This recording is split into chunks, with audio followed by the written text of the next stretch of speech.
A Kansas City woman is back home tonight after being convicted last week of animal neglect charges. Animal Services found several dead dogs in her home last year and 15 more living in deplorable conditions. She served a 5-day jail sentence on her conviction.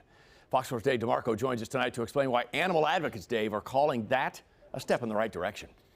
And really, John, because it so rarely happens. While many of us may view pets as parts of our family, under the law in Missouri, they're simply property.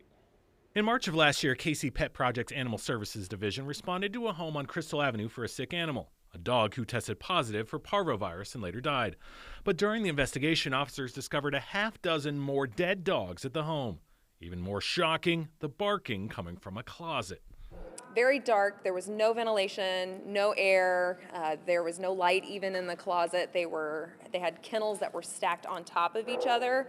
Some of them had multiple dogs in the same kennel. It was just not at all, proper housing for those animals. 14 dogs, including doodle mixes, were seized, and the women living there, Savannah Kenny and Peggy Cook, were charged with 36 criminal violations of Kansas City ordinances. Neighbors outside that home today tell us they can still remember the smell of feces and ammonia coming from the home. A lot of people start by having those well intentions, thinking I'm rescuing these animals, and then it gets out of hand.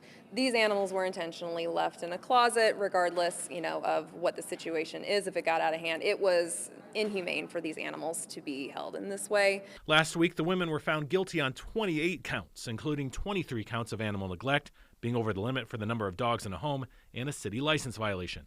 Cook was given 2 years probation.